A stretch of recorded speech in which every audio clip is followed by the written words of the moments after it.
Project management, what exactly is it? You might have heard a lot of definitions regarding project management from different sources, but I'm going to give you a very simple definition. Project management is applying knowledge and skills, tools and techniques to a project to derive the end goal and the benefits and value of achieving that goal.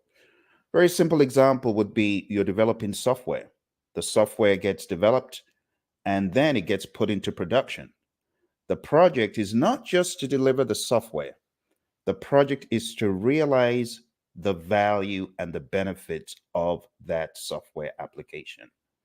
So, project management is multifold. And today, I'm going to show you a wide spectrum of definitions so that you go away truly understanding what project management is.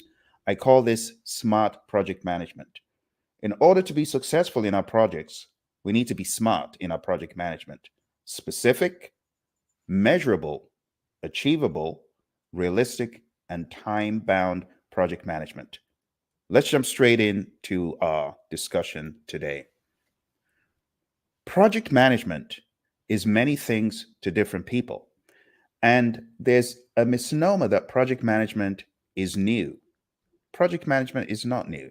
It has been around for several years. In this journey, I will be taking you through the trajectory of project management from 2500 BC up to where we are today and giving you some solid definitions. The training is brought to you on behalf of Praizion Project Management Trainers at praizion.com. What exactly is a project? We can say that a project is a temporary endeavor that is undertaken to create a unique product, service, or result. Projects start and end, unlike operational work, which continues throughout the life of an organization. But why are projects authorized? The reasons for authorizing a project are diverse. Projects could be authorized because of market demand, organizational need, customer request, technological advance, legal requirement, and even social need. When you think about projects you're managing, take a step back and ask the question, why am I managing this? What is the value that the customer seeks to derive from this? How can I make this a win for the customer? How can I make this a win for my organization? These are worthwhile questions that every project manager should ask. Again, what is project management? To make it a bit more specific, project management is the application of knowledge, skills, tools, and techniques to project activities to produce a specific deliverable. Now, when we talk about a specific deliverable, you could say that is just one step.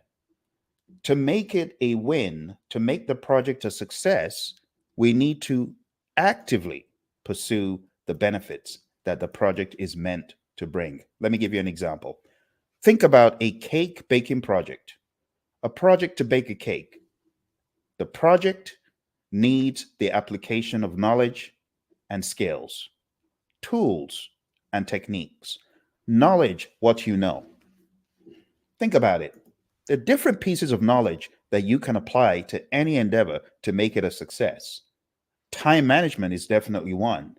The ability to understand what needs to be done, scoping out the project, the ability to effectively cost the project, the ability to effectively manage stakeholders, the ability to effectively manage the resources.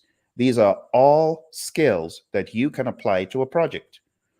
When we talk about the knowledge is what you know. The skills is applying what you know. Some people have a lot of knowledge, but they're not able to apply it. Talk about the skills, we're talking about applying that knowledge. The tools are things like software tools, manual tools, and techniques are methods and approaches. There are many approaches in the world of project management. For example, earned value is a technique. The ability to carry out a QA, quality assurance, a QC, those could be looked at as techniques that you use in the world of project management. So applying all of these to a project is what project management is. Now, when you go a step further and you think about the deliverable, that is just one piece. It is not the end. When you deliver the cake, what comes next? We want to ensure that the customer realizes benefits, and those benefits, multiple benefits, when we stack up those benefits, we use the term value, because value is the net benefit that the customer realizes from a product, a service, or some other result. So in this case, the benefit could be happiness, delight at the cake, the ability to celebrate a birthday with a cake. It could be that this customer loves delicious cakes. Her taste buds come alive when she eats cake. That is a benefit. Whatever the benefits are, when we sum up the benefits, we use the term value. When the customer is deriving value from what you delivered as expected, we talk about the outcome being what the customer sought out to get in the beginning. So, project management is the application of knowledge, skills, tools, and techniques to a project to deliver a deliverable product, service, or result to obtain the benefits and the ultimate value to achieve that outcome. Happy customer, thumbs up, satisfied, satiated. Project management, again, can be described like this. This is my definition of project management, and it's a multifold definition. I say it's leading a team of people to achieve a desired outcome of goals through servant leadership. It's leading a team to incremental success through excellent communication and interpersonal skills. You can also say it's applying skills, tools, and techniques to organize, execute, and manage project work and assignments. It's making proactive changes to manage complexity and ambiguity. Project management is also about reporting on project status, project progress, risks, issues, key decisions, and it's also about delivering incremental value using hybrid methods and approaches. In other words, you're combining agile approaches and predictive approaches to give a hybridized project management approach. You can also say project management is a discipline of working with a team to deliver value to customers through collaboration, leadership, and execution of related project tasks, enabling team task accountability, autonomy, and servant leadership. And you can say it involves working on delivering value. You see that word value again. It's so important because now the PMI have changed their definition in the sixth edition to upgrade it to include benefits value mindedness. So you could say it involves working on delivering value in different ways through a unique deliverable, product, service, result, product increment, and what have you. Taking a look at the PMI's PMBOK Guide 7th edition, it says the application of knowledge.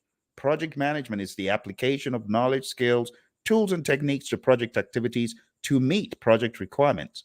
Project management refers to guiding the project work to deliver the intended outcomes. Project teams can achieve the outcomes using a broad range of approaches: predictive, hybrid, and adaptive. It's very important that you understand the work of the project manager is different from that of the functional manager and the operations manager. The project manager is responsible for leading and managing the affairs of the team to achieve the project objectives. Now, when you look at the work of a functional head, it's oversight for a business unit. The work of the operations manager, it's responsible for ensuring that business operations are efficient. So there's a difference in the roles and responsibilities of the PM. Now, talking about how long project management has been on the scene, project management has been around for a long time. Take a look at the timeline: 2560 BC, the pyramids of Giza, the Great Wall of China, 206 BC. Fast forward to the 1900s, Frederick Taylor and Henry L. Gantt, both responsible in some way for the WBS and, of course, the Gantt chart, which is named after Henry L. Gantt. Earned value coming on the scene in the 1950s, late 50s. IPMA, a project management organization, being founded, and then PMI, the Project Management Institute, in 1969. The first PMP exam, 1984, Prince 2, 1989. The idea about lean being more evangelized in the general business landscape. It had been around since the 50s in some way, but now it's reborn in different ways, right? And then Scrum in the 1990s, early 90s, formalized mid 90s, the Agile Manifesto in 2001. And fast forward to where we are today, around 2024, we have the idea and the understanding of hybridization. Hybridization is important. So when you take a look at this timeline, you can see that project management did not start today. Project management had been around from the very beginning. Take a look at 2500 BC. Wow. That means project management had been around. People were applying resources to projects and they were getting stuff done. Another equally compelling example of project management can be seen when we behold the Great Wall of China. Great Wall of China, 206 BC. Another great example.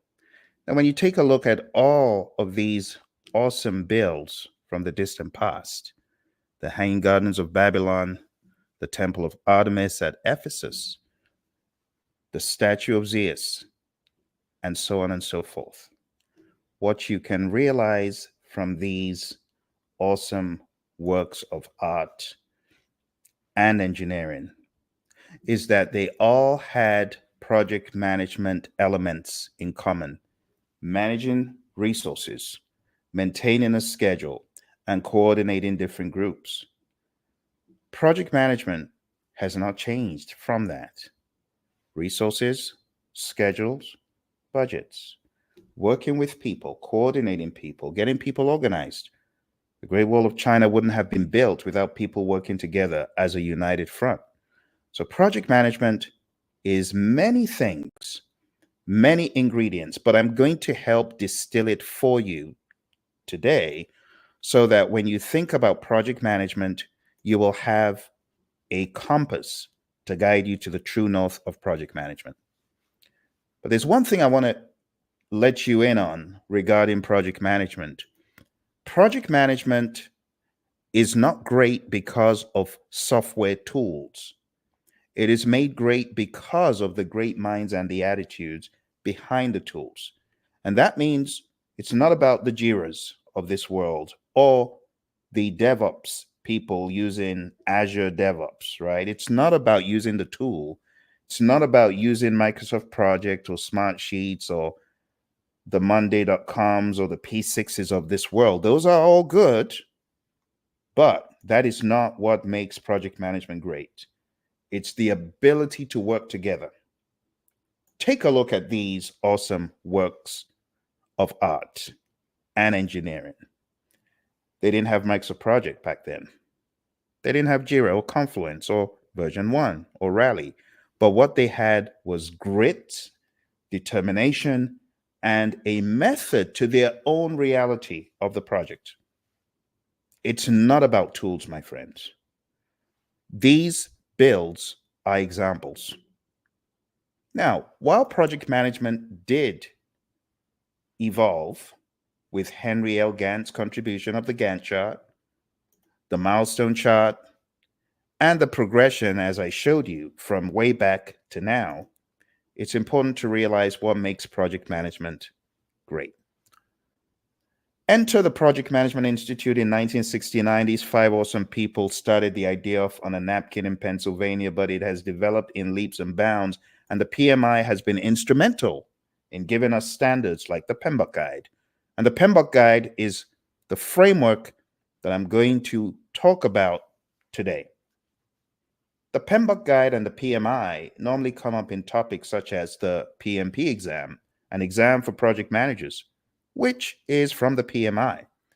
But the PMP exam was not as mammoth back in 1980s. If you take a close look on the screen, you can see that in 1984 there were 40 PMPs. Fast forward to 2005, when I got certified, about 200 plus thousand. And then fast forward even more to today, 2024, there's fast approaching 1.5 million PMPs. The number might be even bigger than what I'm showing here.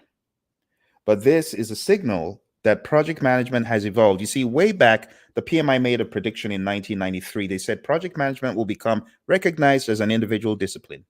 Progress towards further acceptance will come from both practitioner and academic circles. Project manager certifications, such as by PMI, will increase in importance. Additional emphasis is expected by educational institutions. You got to remember that way back in the 90s, there was no project management degrees, bachelor's, master's, MBA focus, none of that in project management. But it has become a reality. Finally, project management may further become a career track in larger corporations. It was a prediction and it is true. And you know what? The senior executives know. A survey showed that 90% of senior executives ranked project management methods as either critical or somewhat important to their ability to deliver successful projects and remain competitive. So, project management is here to stay. Now you've got a definition of project management and you understand context. Let's talk about the PMBOK Guide. The PMBOK Guide is an accepted good project management practice collection. And there are different editions of the PMBOK Guide. Right now, they're on the 7th edition, but the 6th edition is still very relevant. And a lot of what I'm going to teach you today is from the 6th edition. The cool thing is it gives you a common lexicon, a common understanding of project management. So let's dive straight in to what I call the process group pentagon. I'm going to show you how you can group what you do as a project manager. This is not necessarily strictly sequential. This could be done out of order with overlaps. But the key thing is, before you embark on anything, you want to make sure that it is initiated. So the initiating process group is number one. Initiating means you're authorizing the project.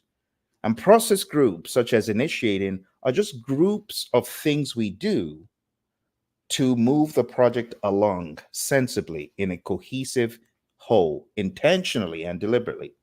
So, initiating is all about authorization.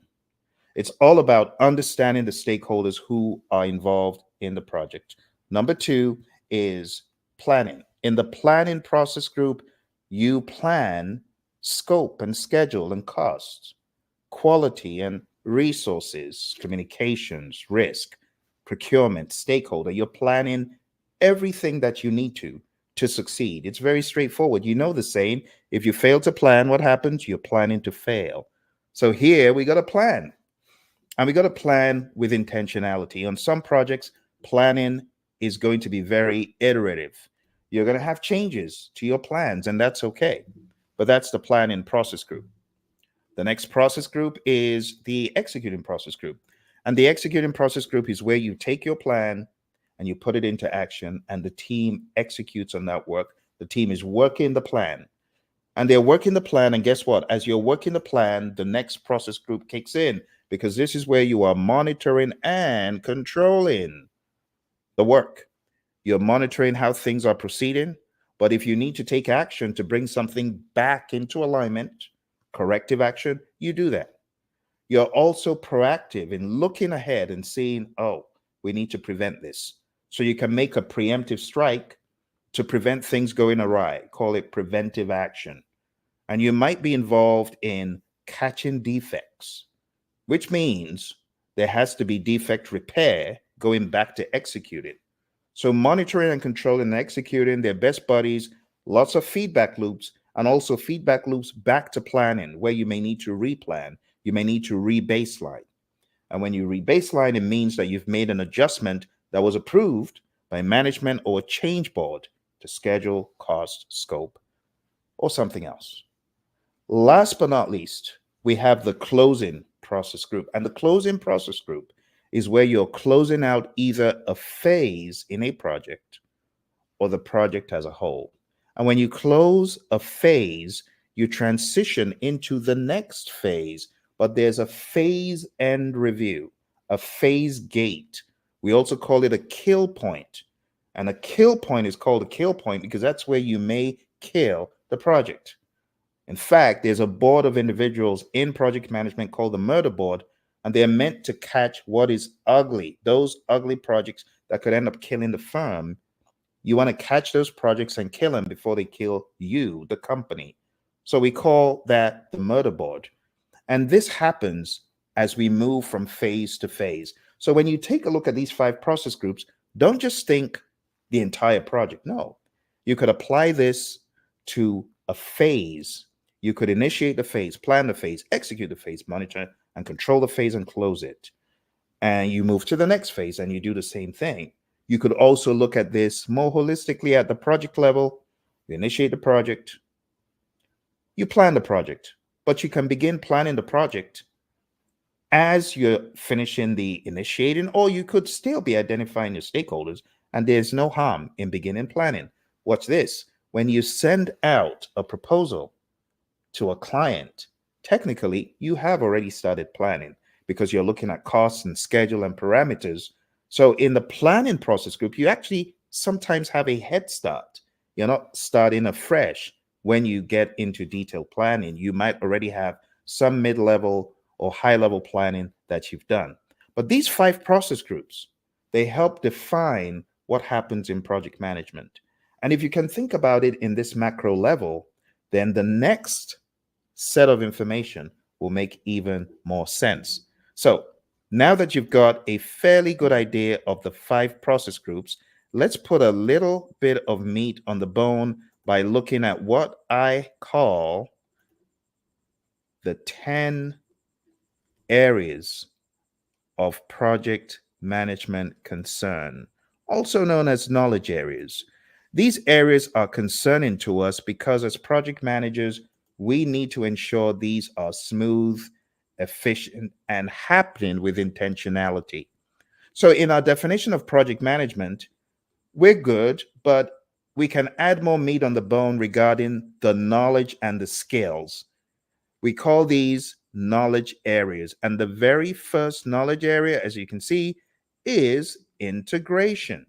Now, I've scattered them across the Pentagon randomly. They're not in any grouping per se, they're all across. You've got some things that happen within integration, in initiating, some in planning, some in executing.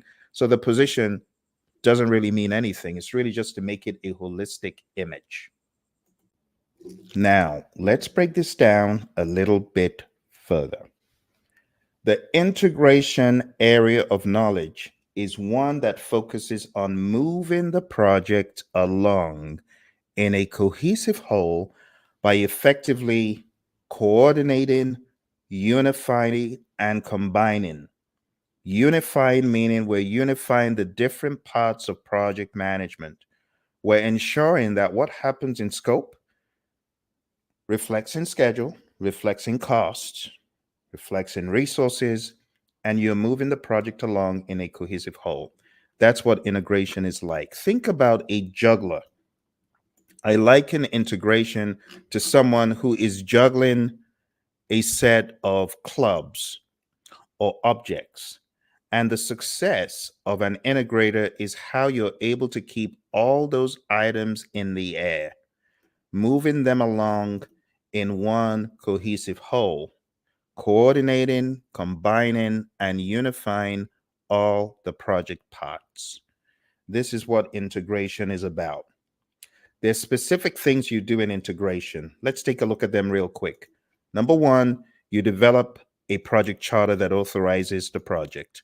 Number two, you develop a robust, in many instances, or maybe lean, depending on project size and complexity, project management plan.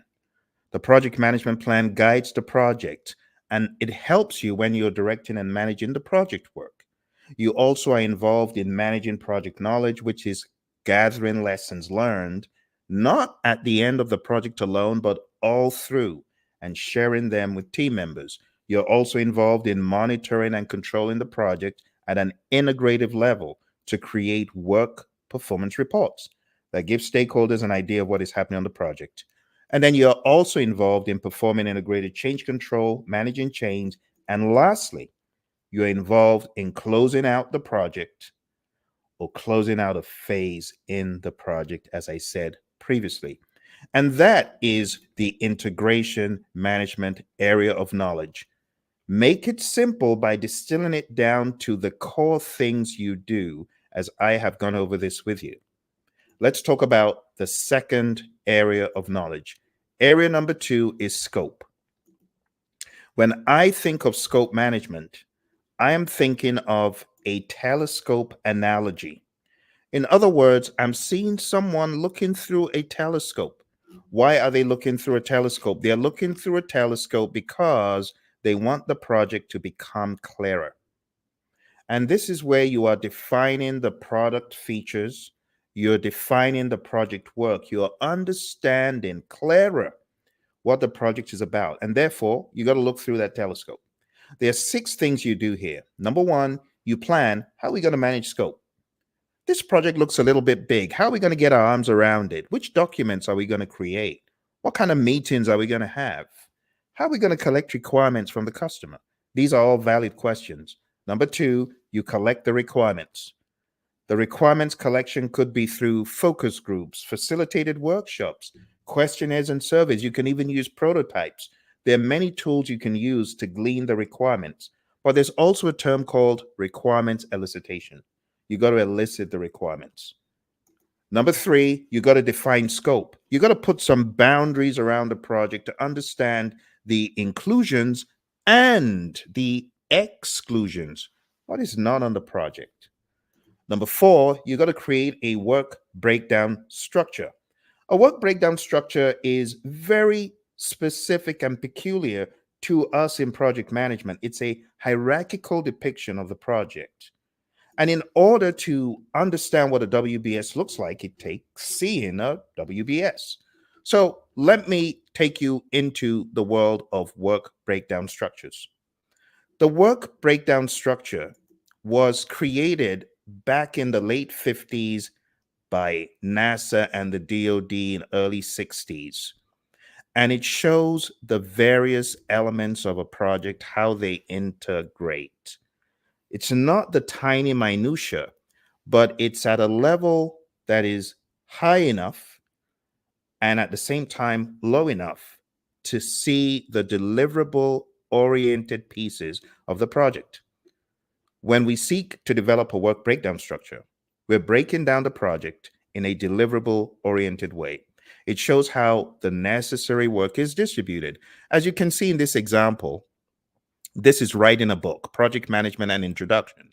We can break it down by a deliverable oriented hierarchy of writing the textbook, editing the textbook, or publishing the textbook. Another way you could do this is break it down by chapter. But in this regard, we have write the textbook, edit the textbook by chapter, and publish the textbook. Let me show you another example of a WBS. Now, this is called a horizontal work breakdown structure because we have the hierarchy in a horizontal fashion. A vertical work breakdown structure looks different from this. A vertical WBS looks more like this. This is the work breakdown structure for a house.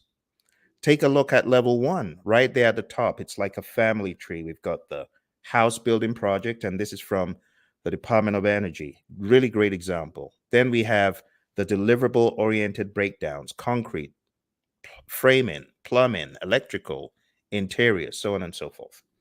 And then we have another level under each of those. And you see, we have left it at a level that's high enough to understand it and low enough to at least see how the pieces interconnect. But we're not getting lost in onesie, twosie hours of work. Keep it at a high level. Install patio. That's several hours of work. So the idea is not to create a list of tasks. No, these are higher level chunks that show how the project comes together and they are deliverable oriented. Take a look at this level two alone. Deliverable oriented. The concrete, the framing, the plumbing, these are things that could be looked at as deliverables, deliverable oriented. And this is how you need to think when you're creating a work breakdown structure. It's one of the best things ever. A lot of project managers use the WBS, but when you hear the nebulous process, create WBS, it's definitely worth putting a face to the name. So now you know what a WBS looks like. Okay. The next thing is called validate scope in scope management. This is where your customer is checking the deliverable that you have deemed good to go. They take a look at it and they approve it, or they may ask for more changes. We call that validate scope. Control scope is where you are ensuring that nobody is gold plating. In other words, no one is adding extras that are unauthorized to the project. You are ensuring that all changes go through proper change control. Let's move on to the next one, and we're going to get a little bit quicker here. So we go into the world of schedule management. In the world of schedule management, I like using the watch analogy. When you look at the time on your wrist, you have a better understanding of what's at stake. And this is the work of the project manager. The project manager needs to be the clock watcher, not in a bad way, but the person watching the timeline to know when we're out of time. And for this one, I just say project manager is developing the schedule with the team and the timeline, but you're also managing to the timeline. It's not enough to develop a schedule. You got to manage the schedule. You got to write that schedule. So there's 6 things that we do. Number 1, we plan schedule management. We decide which tool are we going to use for scheduling. Number 2, we define the activities. Number 3, we sequence the activities. We put them in logical order of occurrence. So we understand what needs to be done first, what is dependent on what. And then we estimate the durations for the activities. Number 5, we develop the schedule. And number 6, we control the schedule. So the general idea here, my friends, is that you are working with your team to get a better, firmer idea of the project schedule. When you have a firmer idea of the schedule, you're able to effectively manage the timeline and help shepherd the team. Because in a lot of instances, you got to remember the team is working. They don't have the same level of focus that a project manager may have. Some team members do, but not everyone does. So the idea is that you, the PM, you're keeping your eye on the schedule. Let's take a look at a schedule in a very simple tool called Smartsheet. So when you take a look at a schedule, what exactly do you see? You see a list of tasks that's defining the activities. You see the logical order of occurrence of these tasks. We see a predecessor column which links tasks. Some tasks are going to be predecessors, some are going to be successors. And then once we're done with sequencing the activities, we estimate the activity duration, how long will each activity take, and that pretty much forms your schedule. And you can also keep track of your percent complete, the status. We have progress bars showing how far along the schedule is. And this is the job of a project manager in the world of schedule management. And that pretty much gives us a good idea of what exactly is being done in schedule management. 6 things: plan, which tool are we going to use, define the activities, put them in logical order, estimate how long each activity will take. Then you've got your schedule, pretty much. Develop the schedule and don't forget to control it. Actually use the schedule to keep the project on the straight and narrow. Let's move into the next area. The next area is cost management.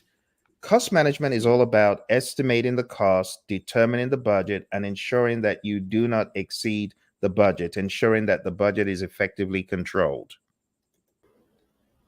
The steps involved in cost management are as follows.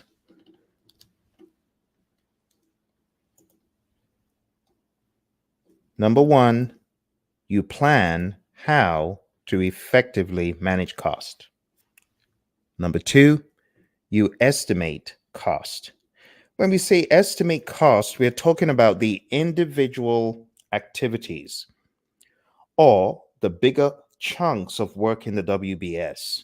Somehow, you must come up with an estimate for smaller pieces of work and roll that up into a larger final total amount. This is what we call determining the budget. In determining the budget, we use cost aggregation to roll up all the costs into a total amount. And then in control cost, we ensure that we are managing to that budget. You are ensuring that the budget is not being violated. People are following the spending rules. They are practicing good cost accounting, and the project budget is on track. Now, occasionally, the team may be over budget, but it's the work of the project manager to bring the project back into alignment, to look for ways of balancing things out across different pieces of the project. And there may need to be some change control. It's here that we use things such as earned value to ensure effective cost accounting on the project. So when we take a look at cost management, we can say computing the budget, and it's also to do with controlling the cost. The next area is quality management. Quality is many things to many people, but it's fitness for use, conformance to requirements, customer satisfaction, and Kaizen. And when I think about the quality area, I like thinking about a rosette that shows quality, such as the one on the screen that shows number one, first. So quality is about defining and managing project and product quality. Three simple things. Number one, identify the quality standards you need to be adhering to. Plan how to meet those standards. Number two, manage the quality. Execute the quality management plan. In other words, assure that quality standards are being met. We call this quality assurance. And number three, quality control. The PMI call it control quality. This is where you are checking the product, ensuring that the product meets the spec. Fitness for use, conformance to requirements, customer satisfaction, and a Kaizen mindedness to always be improving. That's what quality is about. The next knowledge area after quality is resources. Resources refers to human, equipment, materials, supplies, and facilities. Human resources, equipment, resources, materials, supplies, facilities. This is about planning and managing resources, ensuring that if there needs to be a change, you catch the change, you execute the change. There's 6 things. Number one, you plan how we're going to manage resources. Number two, you estimate how much of each resource you need: human, equipment, material, supplies, skill level, skill set, equipment type, grade, and things such as that. Number three, you acquire the resources: human, equipment, material, supplies, facilities. Number four, you develop the team, build the team, get the team to synergize, get the team to sync, team building, getting the team on the same page through training and development. That's what we do here. Number five, manage team. This is really a leadership job. This is where you lead, inspire, motivate, and encourage. Number six, control resources.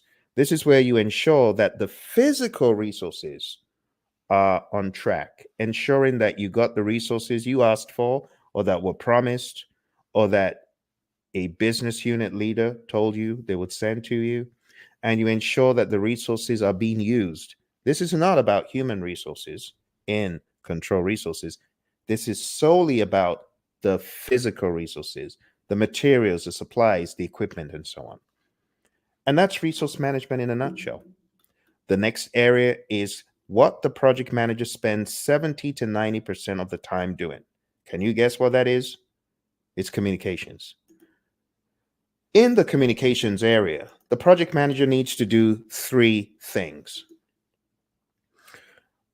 Project manager needs to understand the 5 W's of communicating: what, when, where, who, why, and the H, how.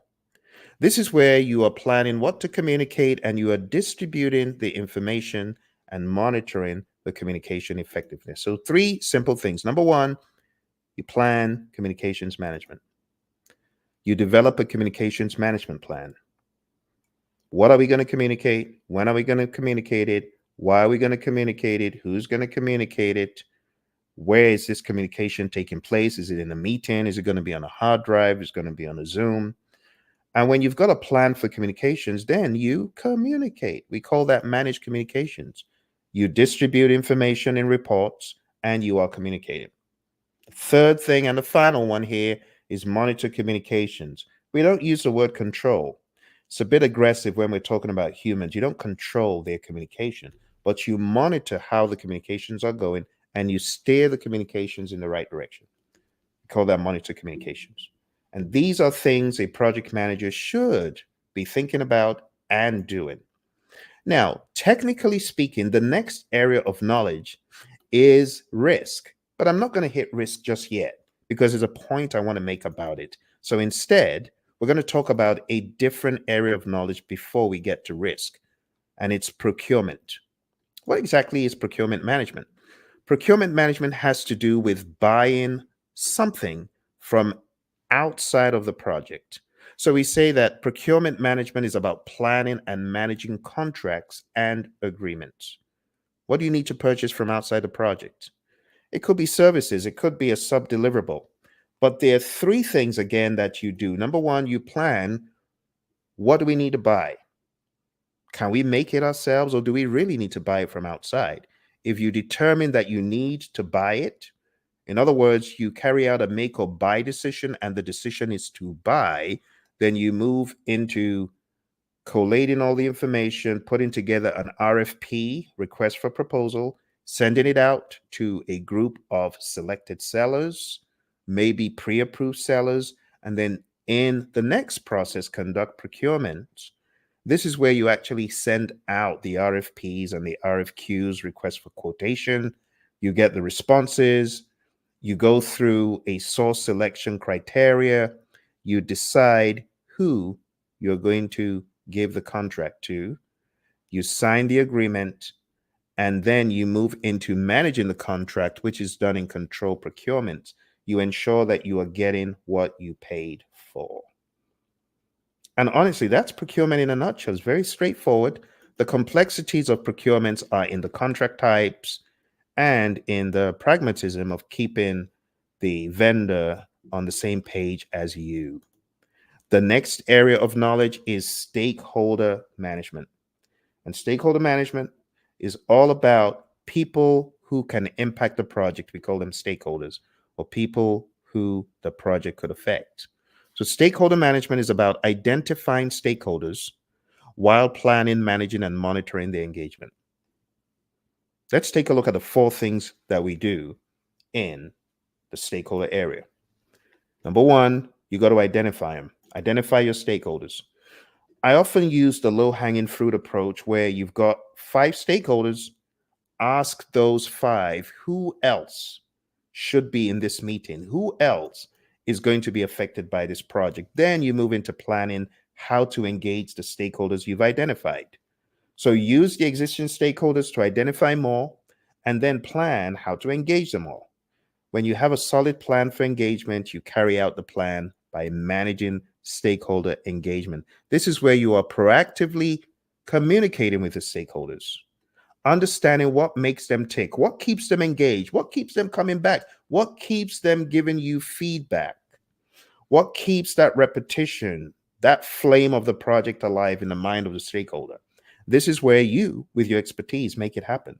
You're working with them, you're engaging them, you're inviting them to the right meetings, you're giving them the right level of attention. And then we get to monitor stakeholder engagement, where you are looking in the rearview mirror and saying, are we really doing a good job with our stakeholder engagement? What could we change? Does anything need to change? Is a stakeholder disengaged? What can we do to correct that? And that's monitor stakeholder engagement.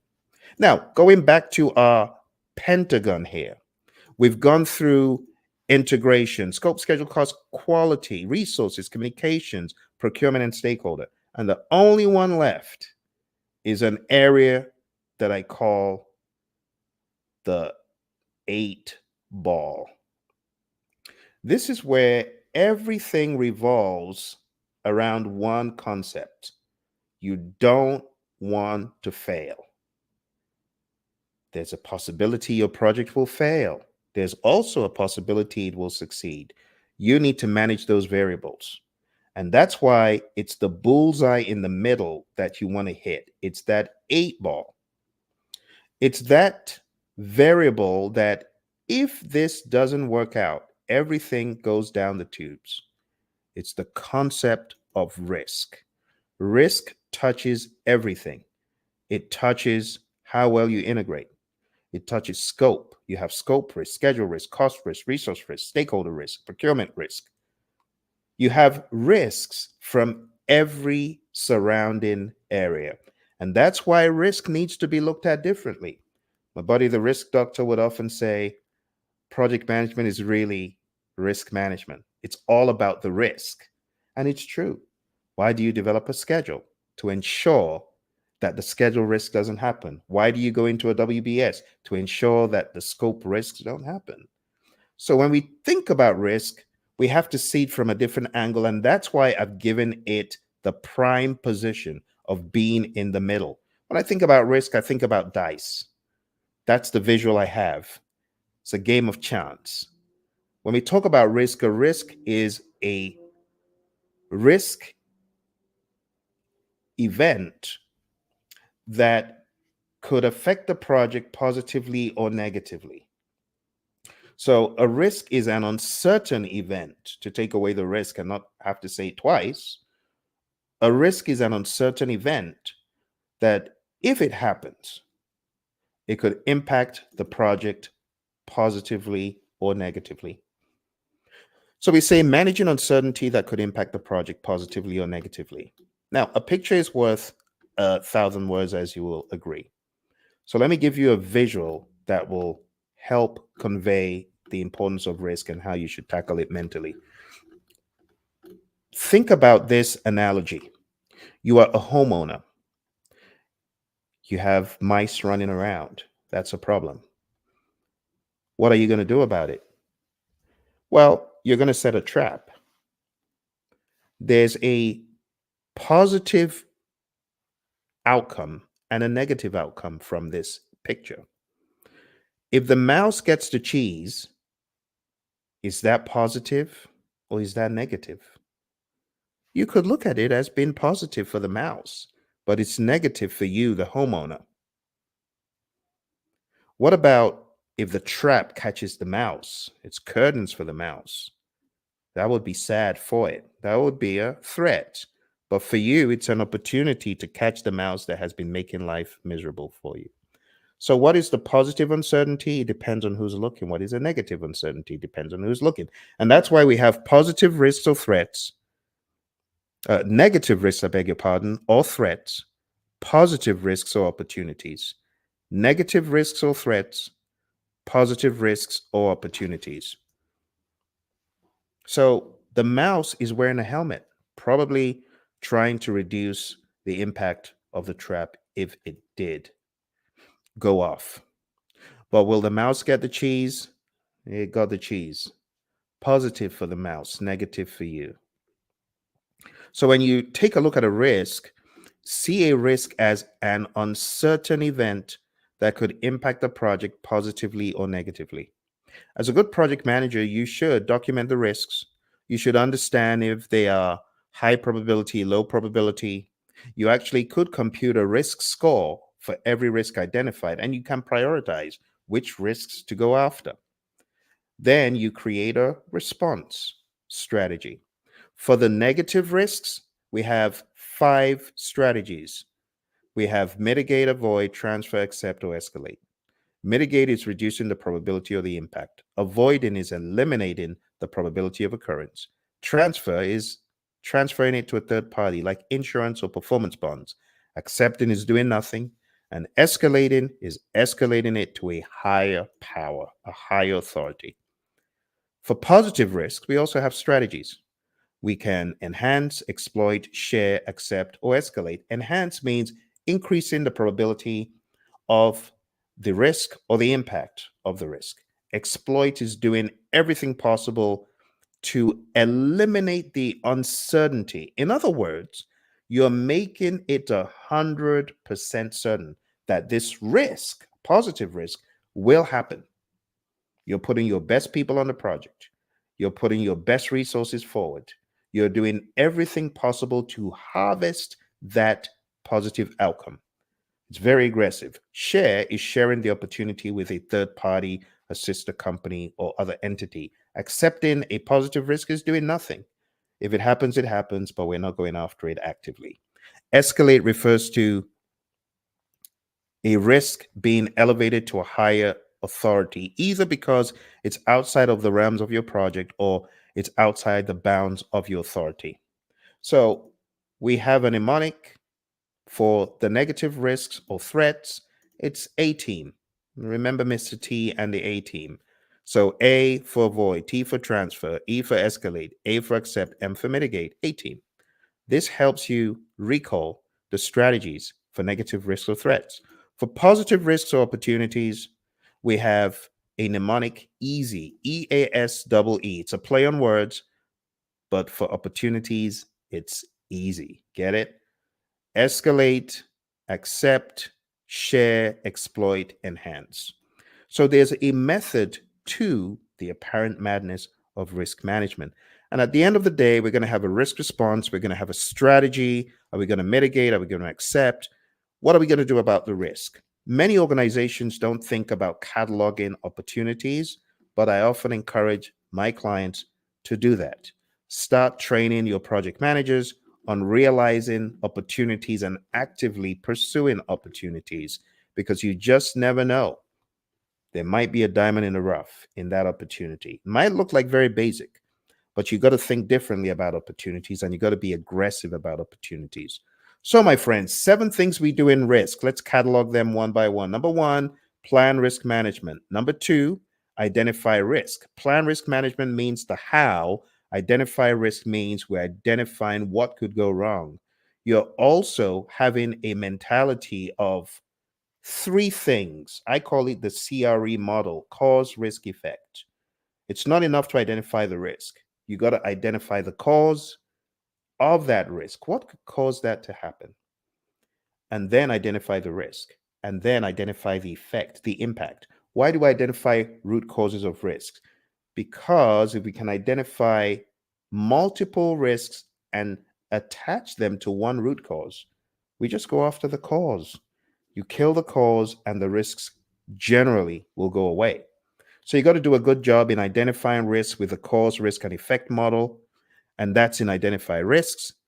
After you've identified risk, the next step is to perform a qualitative risk analysis, which I showed you, probability rating on a scale of 1 to 5, and impact rating on a scale of 1 to 5. You multiply probability and impact. What happens? You get a risk score. Based on the risk score, you could determine which risks you could accept and which ones you're going to actively pursue, which ones you're going to do something about. So, when we talk about a risk being a risk score of a 20, in this register, for example, that's the highest. You got to do something about that. A 16, you got to do something about that. An 8, probably. A 3, you could accept it. But then there's a risk urgency assessment, and there are other parameters, the proximity of the risk. You got to think about the propinquity of the risk. And there are many other elements of risks that you need to think about, but start off by scoring the risk, and then you could get into a quantitative risk analysis. And a quantitative risk analysis is where you're doing expected monetary value analysis. You're looking at the risk magnitude by multiplying absolute percent times the impact in dollars. It could be based on expert judgment. There are many parameters in the world of risk, but you got to take a stand against risk somehow. Some companies, they do quantitative risk analysis, but not everyone does. It's really up to you and your organization. But a quantitative risk analysis is numerically analyzing the combined effect of identified individual project risks and other sources of uncertainty on the project. Number 5, we plan risk responses. As I showed you, avoid, transfer, escalate, accept, mitigate. A team, or for the positive risks, easy. A lot of organizations don't think about the positive. Number 6, implement risk responses.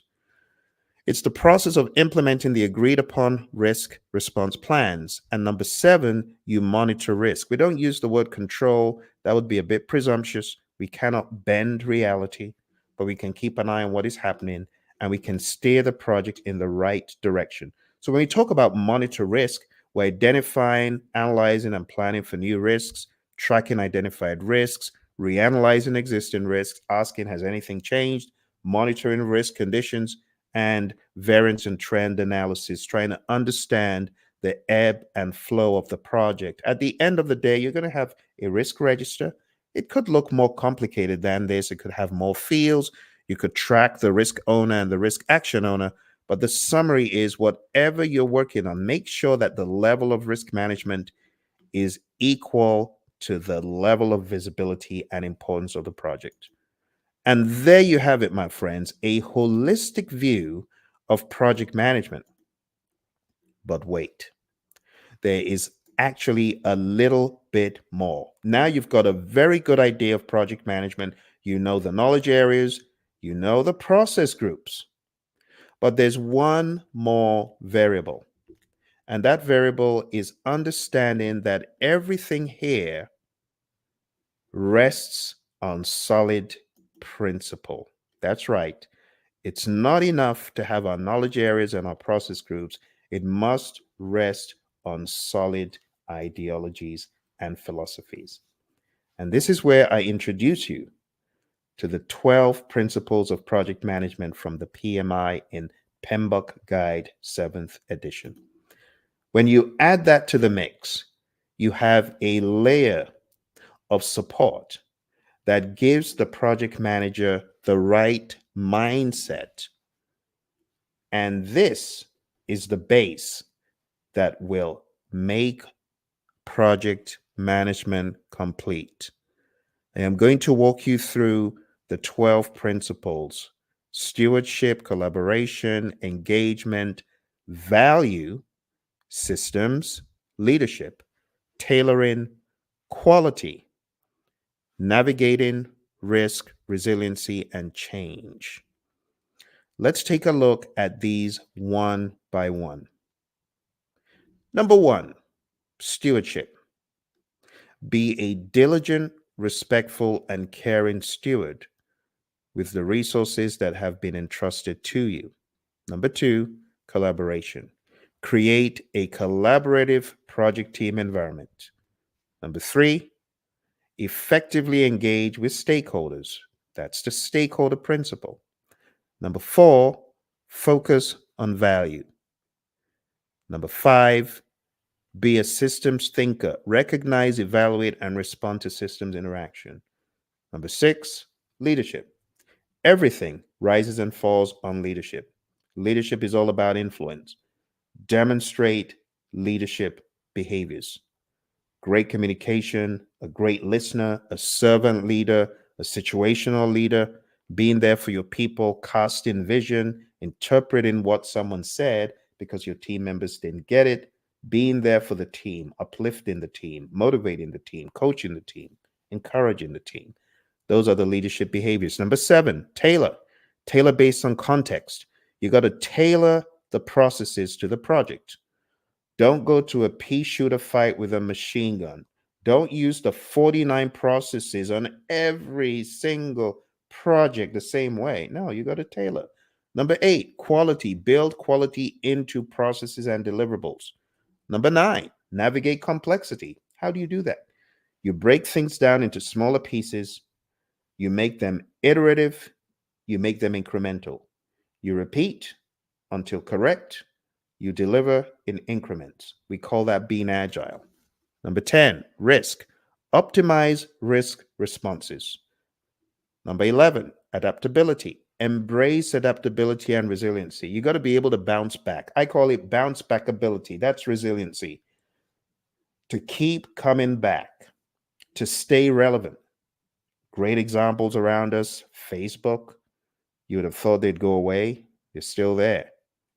Amazon, still there, stronger than ever. And we need to be resilient in our organizations by being able to bounce back, responding to the ever changing world around you. That's what adaptability is about. Number 12, change. Enable change to achieve the envisioned future state. Let change happen, but do it in an intentional, methodical, and empathetic way. Usually, when we hear about change, we think about what people need to do. But instead, we should be thinking about people's perspective and how they feel. And instead of trying to get them on board with it, we should understand their concerns.